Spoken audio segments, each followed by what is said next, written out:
கிராமத்து வாழ்க்கை எவ்வளவு நல்லா இருந்தது. என் வேலைகளை எல்லாம் நானே செஞ்சுக்கிட்டேன். அக்கம் பக்கத்துல பேச எத்தனை பேர் இருந்தாங்க.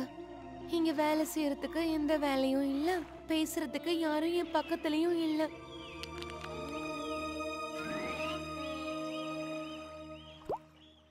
ஓ, இது என்ன பூச்சி? நான் இது வரைக்கும் பார்த்ததே இல்லையே. காஞ்சி முதன் முறையா அப்படி ஒரு பூச்சிய பார்த்தா. அதுதான் பட்டு பூச்சி. அப்புறம் அது உடம்புல இருந்து வந்துகிட்டு இருந்த நூல் இருக்கே, அது பட்டு, அதாவது சில்க். என்னது இது? ஏதோ நூல் மாதிரி வந்துகிட்டே இருக்கு. இது எவ்வளவு மென்மையா இருக்கு. இந்த நூலை வச்சு என்னால நல்ல உடைகளை செய்ய முடியும். வீரர்களே, சொல்லுங்க இளவரசி. இந்த மரத்துல இருக்கிற எல்லா பட்டு பூச்சிகளையும் எனக்கு எடுத்து கொடுங்க. அது எல்லாத்தையும் வெந்நீர்ல போட்டு இந்த மாதிரி நூலை எடுங்க.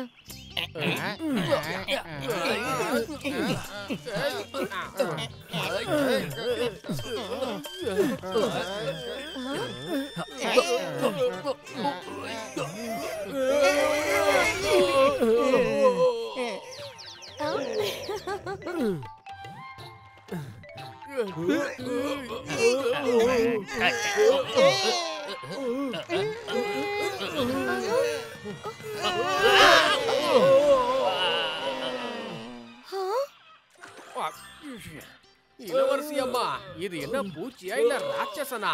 விடவே மாட்டேங்குதே. காப்பாத்துங்க. உத்தரவுப்படி வீரர்கள் மரத்துல இருந்து எல்லா பட்டுப்பூச்சிகளையும் சேகரிச்சு அத கொண்டு வந்து வெந்நீர்ல போட்டுட்டாங்க. அதனால நிறைய பட்டு நூல்கள் தயாராச்சு. இத பார்த்து காஞ்சி ரொம்ப சந்தோஷமாயிட்டா. அப்புறம் பட்டுல துணிமணிகளை தயாரிக்கிறதுக்காக அவ ஒரு விசைத்தறிய கேட்டா. இது ஒரு அற்புதமான உடை. இவ்வளவு அழகான மென்மையான இப்படி ஒரு உடைய நான் இது வரைக்கும் பார்த்ததே இல்ல. நானும் இது வரைக்கும் பார்த்தது இல்ல.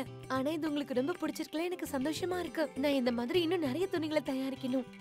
ஆகட்டும் இளவரசி, உங்களால எவ்வளவு முடியுமோ அவ்வளவு தயார் பண்ணுங்க.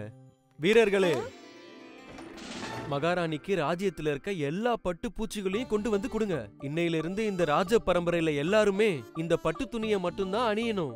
அப்படியே ஆகட்டும் இளவரசே. பழையபடி வேலை செய்ய ஆரம்பிச்சதுனால காஞ்சியோட முகத்துல சந்தோஷம் ஏற்பட்டுச்சு. அப்புறம் இந்த மாதிரி காஞ்சி செஞ்ச துணிகளை இவ்வளவு பட்டான அப்புறம் அவ்வளோ மென்மையா இருந்தது. மெல்ல மெல்ல அத பத்தின பேச்சுவார்த்தை அக்கம் பக்க ராஜ்யத்துக்கு பரவுச்சு. அவங்க எல்லாரும் அந்த பட்டு துணிகளை தயாரிக்கிறதுக்கான ஆசையை தூண்டிச்சு. If you like this video, subscribe to our channel Murthy Media.